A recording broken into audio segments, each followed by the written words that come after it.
Okay.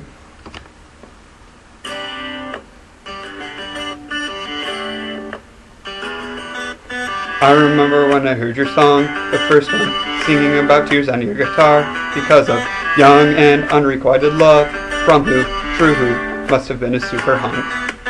You need to listen when I say, baby, you were a baby then, 18, remember when you were innocent? I say, you really need to grow up, you're whiny, I hate you. Ooh, ooh, ooh, I heard this song again last night. Ooh, ooh, ooh, this time, I'm telling you, you are never ever going to be mature enough. You will always, always be writing these songs you sold out and write this crap. And now you'll always be very lonely, lonely, lonely for a lifetime. Alright, that's all I can handle of it. That's all I have written. That's what you got.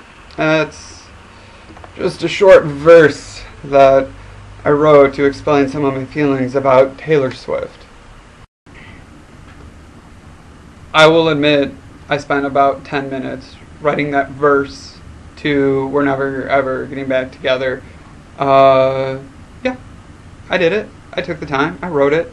I would hope Taylor Swift songs don't take much longer than that to write, because they really don't have like the lyrics aren't deep enough to take any longer. So Taylor, I think you have an issue. You're looking for self-esteem in boys, and when things don't turn out, you write songs about them. This is not good. Okay, you need to find a better coping mechanism. Like maybe like slam poetry, but don't show anybody because it would be horrible. Taylor, you're attractive. So no wonder these boys like, you're a siren. You sing these songs, these like complainy songs. And then boys are like, oh, I could treat her so much better. I got you, T-Swift. I got you. Let's snuggle. But then they like draw you in, and then you're like, oh, I need new material for a song.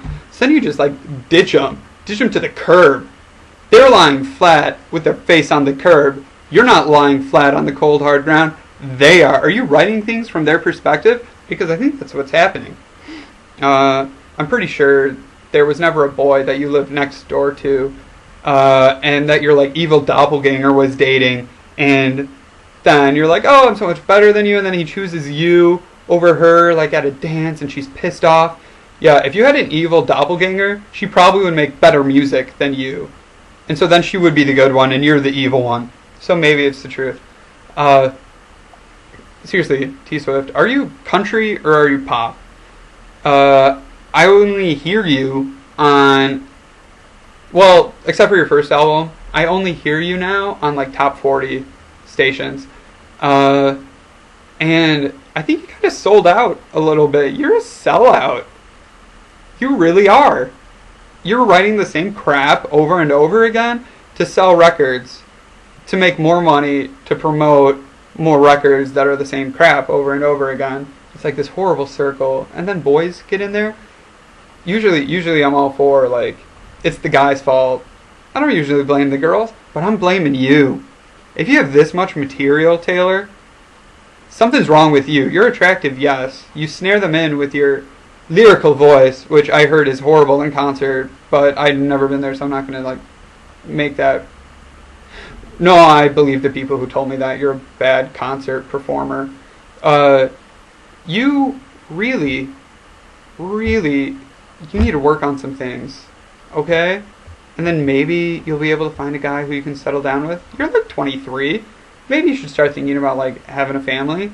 Because you look like someone who would want a family. But apparently you're going to get married and then get divorced. A divorce, that would be a good country song topic.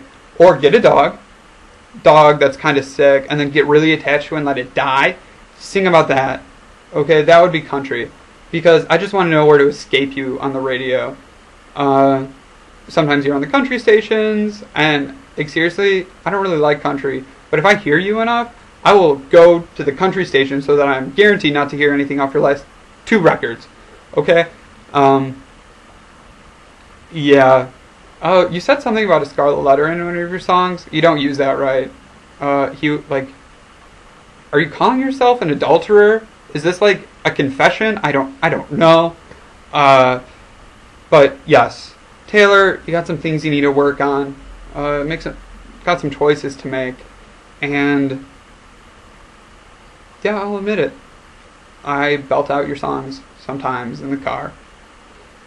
So, here you go.